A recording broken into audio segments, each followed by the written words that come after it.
രാഹുലിൻ്റെ അണുബോംബ് ഭയന്ന് ഉറച്ചിരിക്കുകയാണ് മോദിയും കൂട്ടരും. പുറത്തിറങ്ങുന്നില്ല എന്നാണ് കേൾക്കുന്നത്. കാരണം അണുബോംബ് പൊട്ടിയാൽ അറിയാമല്ലോ, അണുബോംബ് പൊട്ടിയാൽ ഉണ്ടാവുന്ന പ്രശ്നം. രാഹുലിന്റെ മെയിൻ പ്രശ്നം 2024 ലോക്സഭ തിരഞ്ഞെടുപ്പ് അട്ടിമറിച്ചു. ഇവർക്ക് 70 മുതൽ 80 സീറ്റ് വരെ കിട്ടേണ്ടതാണ് ഇന്ത്യ മുന്നണിക്ക്. അത് കിട്ടിയില്ല. അത് തിരഞ്ഞെടുപ്പ് കമ്മീഷനിൽ ചില കൈകടത്തലുകൾ BJP നടത്തി എന്നാണ് പറയുന്നത്. യഥാർത്ഥത്തിൽ ഇങ്ങേർക്ക് എന്താണ് പ്രശ്നം? പാർലമെന്റിൽ ഒരു തൈപ്പറമ്പിൽ അശോകനായിട്ട് ഇദ്ദേഹം മാറിക്കൊണ്ടിരിക്കുകയാണ്. പല വേഷങ്ങളിൽ വരും മോദിയുടെ അടുത്ത് വെല്ലുവിളിക്കാനായിട്ട്. എല്ലാം പാടി ഇപ്പൊ ചെസ് കളിക്കുമ്പോൾ കണ്ടില്ലേ, തോക്കാറായി കഴിഞ്ഞാൽ തട്ടിമറിച്ചിടും. ഇതാണ് ഇപ്പൊ ഇവിടെ അദ്ദേഹം കാണിക്കുന്നത്. ഇതെന്തായാലും ആദ്യമായിട്ടല്ല. ഇത് ഇദ്ദേഹം 2016 ഇത്തരത്തിൽ ആദ്യമായിട്ട് ഇങ്ങനെ ഒരു ഈ ആറ്റം ബോംബ് പോലെ ഇങ്ങനെ ഒരു സംഭവം പറയാൻ തുടങ്ങി. അന്ന് ഈ നോട്ട് നിരോധനം നടന്ന സമയത്താണെന്ന് തോന്നുന്നു.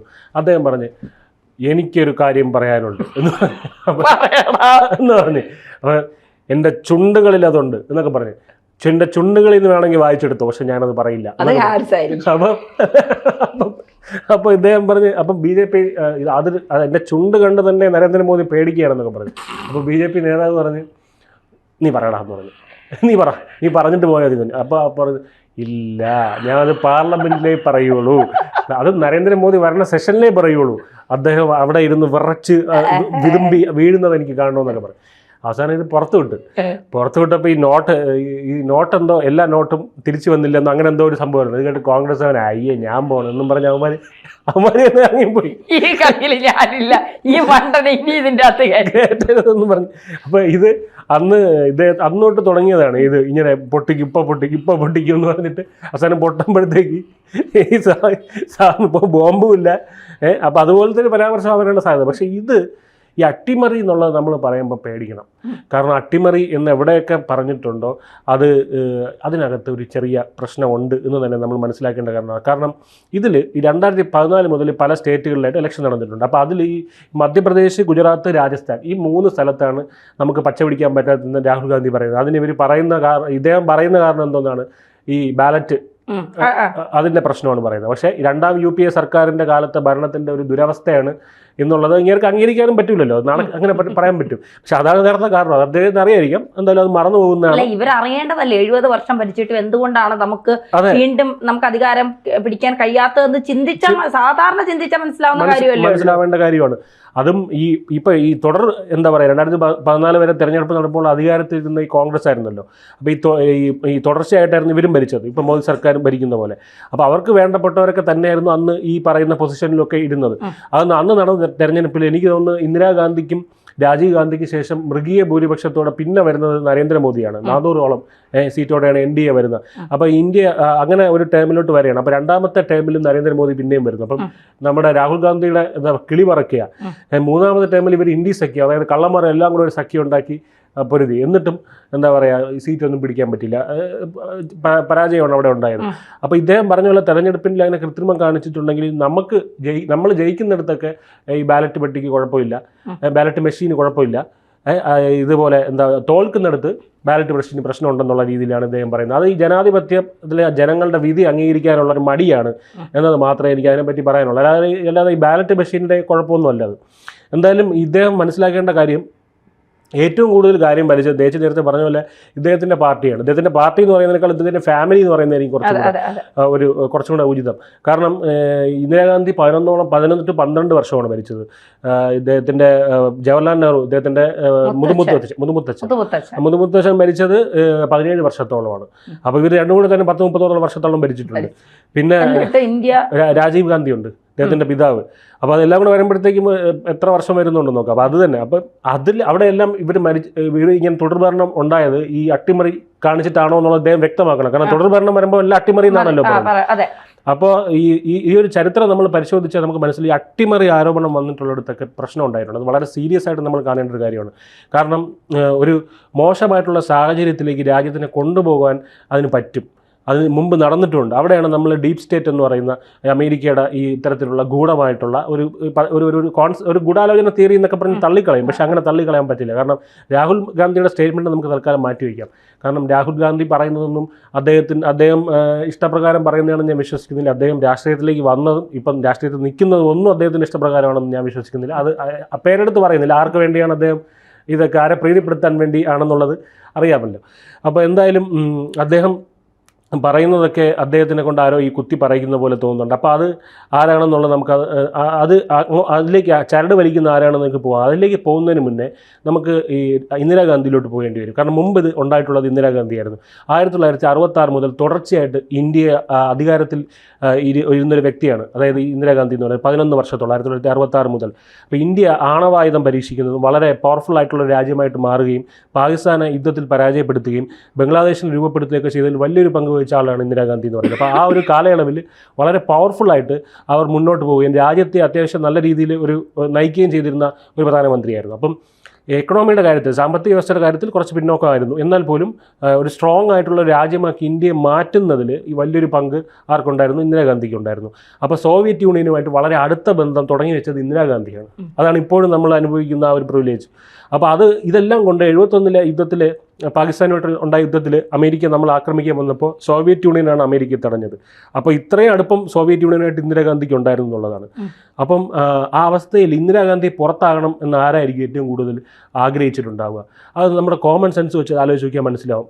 ഇന്ദിരാഗാന്ധി പുറത്താവണമെന്ന് ചിന്തിച്ചത് 71 യുദ്ധത്തിൽ തോറ്റ പാകിസ്ഥാനും നാണം കെട്ട അമേരിക്കയായിരിക്കും. അപ്പം കാരണം അമേരിക്കയുടെ ഇച്ഛയ്ക്ക് വിരുദ്ധമായിട്ടാണ് നമ്മൾ പ്രവർത്തിക്കുന്നത്. ആണവായുധ പരീക്ഷണങ്ങൾ തുടങ്ങി വെക്കുന്നു, ഇത് സോവിയറ്റ് യൂണിയനായിട്ട് ബന്ധം.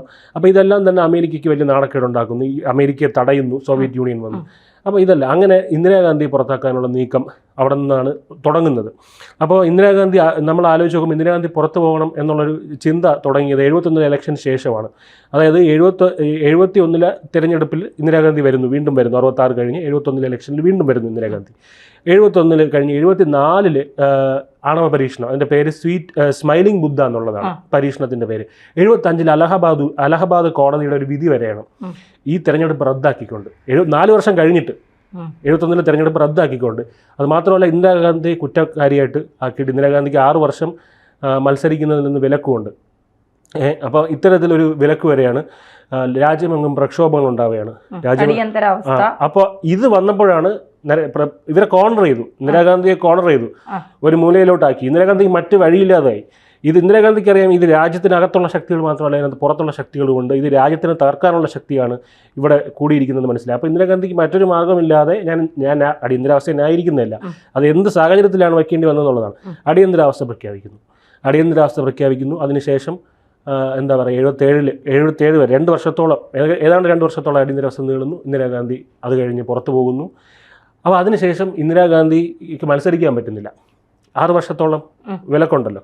അപ്പോൾ ഇതിൽ ഇന്ദിരാഗാന്ധി പുറത്തു പോകണം എന്ന് ആഗ്രഹിച്ചത്, ഈ ആഗ്രഹിച്ച വ്യക്തികൾക്ക് മറ്റൊരു ആഗ്രഹം കൂടെ ഉണ്ടായിരുന്നു. ഇന്ദിരാഗാന്ധി ഇനി ഒരിക്കലും തിരിച്ചു വരരുത്. അപ്പോൾ അതിനെന്ത് ചെയ്യണം? വക വരുത്തണം. അതാരാണെന്ന് നമ്മൾ നോക്കിക്കഴിഞ്ഞാൽ നമുക്ക് മനസ്സിലാവും, ഖലിസ്ഥാൻ തീവ്രവാദികളാണ്. ഇതിൽ കോൺഗ്രസിനകത്ത് വരെ ഇതിനകത്ത് പങ്കുണ്ടെന്നും പറയുന്നുണ്ട് ഇതിന്. അപ്പോൾ ഈ ഖലിസ്ഥാൻ തീവ്രവാദികൾ ഇപ്പോൾ ആരാണ് സംരക്ഷിക്കുന്നതെന്ന് നോക്കിക്കഴിഞ്ഞാൽ നമുക്ക് മനസ്സിലാവും, അത് കാനഡ, അമേരിക്ക പോലുള്ള രാജ്യങ്ങളാണ്. വെള്ളക്കാരുടെ നമുക്ക് ഈ തീവ്രവാദികൾ അവർ വിട്ടുതരുന്നില്ല, അവരെ വിട്ടുതരുന്നില്ല. അപ്പം ഇതിൽ ഇവരെ കുറ്റക്കാരാക്കിയ ഇന്ദിരാഗാന്ധിയെ ശിക്ഷിച്ച വകുപ്പുകൾ കേട്ട് കഴിഞ്ഞാൽ നമുക്ക് ചിരി വരും. 1971 ഭരണകൂടത്തിൻ്റെ വസ്തുവകകൾ തെരഞ്ഞെടുപ്പ് പ്രചരണത്തിനായിട്ട് വിനിയോഗിച്ചു, ഒന്നാമത്തെ കുറ്റം. രണ്ടാമത്തെ കുറ്റം, പോലീസുകാരെ കൊണ്ട് ഈ ഇലക്ഷൻ വേദികൾ ഉണ്ടാക്കിപ്പിച്ചു. മൂന്നാമത്തെ കുറ്റം, ഇലക്ഷൻ വേദിയുടെ ഹൈറ്റ് കൂടിപ്പോയി, ഉയർന്ന ഇത് കൂടിപ്പോയി. പിന്നെ വൈദ്യുതി എടുത്തു എന്നുള്ളത്. ഇത്തരത്തിലുള്ള കുറ്റങ്ങളാണ്. അപ്പോൾ പേരിന് ചില കുറ്റങ്ങൾ, അപ്പോൾ ഇവിടെയാണ് നമുക്ക് ചില പന്തികേട് തോന്നുന്നത്. അപ്പോൾ ഇത്തരത്തിലുള്ള കാരണങ്ങൾ പറഞ്ഞാണ് ഇവിടെ ഇത് ചെയ്തിരിക്കുന്നത്. അപ്പോൾ നമ്മളിപ്പോൾ നോക്കുമ്പോൾ അതിനുശേഷം ഒരു പവർഫുൾ പ്രൈം മിനിസ്റ്റർ പിന്നെ കാണുന്നത് നമ്മൾ നരേന്ദ്രമോദിയാണ്. അതായത് ഇന്ദിരാഗാന്ധി എവിടെയാണോ നിർത്തിയത് അവിടെ നിന്നാണ് നരേന്ദ്രമോദി തുടങ്ങിയിരിക്കുന്നത്. അപ്പോൾ ഇത്തരത്തിൽ രാഹുൽ ഗാന്ധി ഇപ്പോൾ പ്രധാനമന്ത്രി നരേന്ദ്രമോദിക്കെതിരെ പറയുന്നത് സിമിലർ ആയിട്ടുള്ള ഒരു ആരോപണമാണ്, തിരഞ്ഞെടുപ്പ് അട്ടിമറിച്ചു. അപ്പോൾ ഇവിടെ നമ്മൾ മനസ്സിലാക്കേണ്ടത്, ഇപ്പോൾ ഇന്ത്യയിലെ ഇത്തരത്തിലൊരു പപ്പറ്റ് പ്രധാനമന്ത്രി വരണം, അതായത് പാവ പ്രധാനമന്ത്രി വരണമെന്ന് ആഗ്രഹിക്കുന്ന ഏതൊക്കെ രാജ്യങ്ങളായിരിക്കും എന്ന് നമ്മൾ ആലോചിച്ച് നോക്കിയാൽ നമുക്ക് മനസ്സിലാവും. ഒന്നാമത്തത് അമേരിക്ക. കാരണം അവരുടെ സാധനങ്ങളെല്ലാം കൊണ്ടിവിടെ തള്ളാം, താരിഫും ഇല്ല, ഒന്നുമില്ല, എല്ലാം കൊണ്ട് തള്ളാം, എല്ലാം തുറന്നു കൊടുക്കുകയാണ്. പിന്നെ അവരുടെ ക്ഷയിക്കുന്ന സമ്പദ് വ്യവസ്ഥ ഇവിടുന്ന് കട്ടുകൊണ്ട് പോയി എടുക്കാം. ഇത് ഒന്നാമത്തെ കാര്യം. രണ്ടാമത്തെ പാകിസ്ഥാൻ, അവരാഗ്രഹിക്കുന്ന എന്തുകൊണ്ടെന്ന് പറയേണ്ട കാര്യമില്ല. മൂന്നാമത്തെ ചൈന, അവർക്കും സമ്പത്ത് ഇതാണ്, ഇത് അവരുടെ കച്ചവട താല്പര്യങ്ങളാണ്. നാലാമത്തത് ഈവൻ റഷ്യ പോലും ചിലപ്പോൾ ആഗ്രഹിക്കും. കാരണം എന്താ പറയുക, മോദിയേക്കാൾ ഫ്ലെക്സിബിൾ ആയിട്ടുള്ള ഒരു, അതായത് എന്ത് പറഞ്ഞാലും അനുസരിക്കുന്ന അവർക്കും ആഗ്രഹിച്ചു, കിട്ടിയ പൊളിക്കും. അതുകൊണ്ട് അപ്പോൾ അതും അവർക്കും ആഗ്രഹിക്കുക. പിന്നെ ശ്രീലങ്കയും ബംഗ്ലാദേശും പോലും ആഗ്രഹിക്കും. കാരണം അത്തരത്തിലുള്ള ഒരു പപ്പറ്റ് പാവ പ്രധാനമന്ത്രി മതി ഇന്ത്യയിൽ എന്നുള്ളത്. അപ്പോൾ അത്തരത്തിൽ ഇങ്ങനെയുള്ള ഒരു ഭരണാധികാരിയെ കൊണ്ടുവരാനുള്ള ശ്രമം ഇവിടെ ഇന്ത്യക്ക് ചുറ്റും ഉള്ള രാജ്യങ്ങളിൽ നടക്കുന്നുണ്ട്. അതിൻ്റെ പാവയാണ് ഇപ്പോൾ ഈ പറയുന്ന രാഹുൽ ഗാന്ധി എന്ന് സംശയിച്ചാൽ നമുക്ക് കുറ്റം പറയാൻ പറ്റില്ല. അപ്പോൾ അത്തരത്തിൽ ഒരു മൂവ്മെൻറ്റ് ഇവിടെ നടക്കുന്നുണ്ട്. അപ്പോൾ നരേന്ദ്രമോദി തെരഞ്ഞെടുപ്പിൽ അട്ടിമറി നടത്തി അതിനിവിടെയുള്ള പ്രതിപക്ഷ നേതാക്കളെയും ഈ പറയുന്ന പാർട്ടികളൊക്കെ ഇളക്കി വിടാനാണ് ഇദ്ദേഹത്തിൻ്റെ ശ്രമം. അങ്ങനെ ഒരു പ്രക്ഷോഭങ്ങളൊക്കെ ഉണ്ടാക്കി ആളി കത്തിച്ച് നരേന്ദ്രമോദിയെ പുറത്ത് വിട്ടിട്ട് ഈ പറയുന്ന രാജ്യത്തിന് വലിയ പ്രതിസന്ധിയിലാക്കി ഇദ്ദേഹത്തിന് കയറണം. കാരണം അല്ലാതെ തോൽപ്പിക്കാൻ പറ്റുന്നില്ല. അപ്പോൾ എന്തായാലും ഇതിനെയൊക്കെ നേരിടാനുള്ള ഒരു ശേഷി ഈ പറയുന്ന ഡീപ് സ്റ്റേറ്റിനെ പറ്റിയും ഇങ്ങനത്തെ ഗൂഢാലോചനയെ പറ്റിയൊക്കെ ബോധമുള്ള ഒരു സർക്കാരാണ് ഇപ്പോൾ ഇരിക്കുന്നത് എന്നുള്ളത് മാത്രമാണ് ഏക ആശ്വാസം. അതുകൊണ്ട് ഇത്തരത്തിലുള്ള കളികൾ നടക്കില്ല എന്ന് തന്നെ നമുക്ക് പ്രതീക്ഷിക്കാം. അത്തരത്തിലുള്ള ആശങ്കകൾക്ക് വകയില്ല എന്ന് തന്നെ നമുക്ക് പ്രതീക്ഷിക്കാം.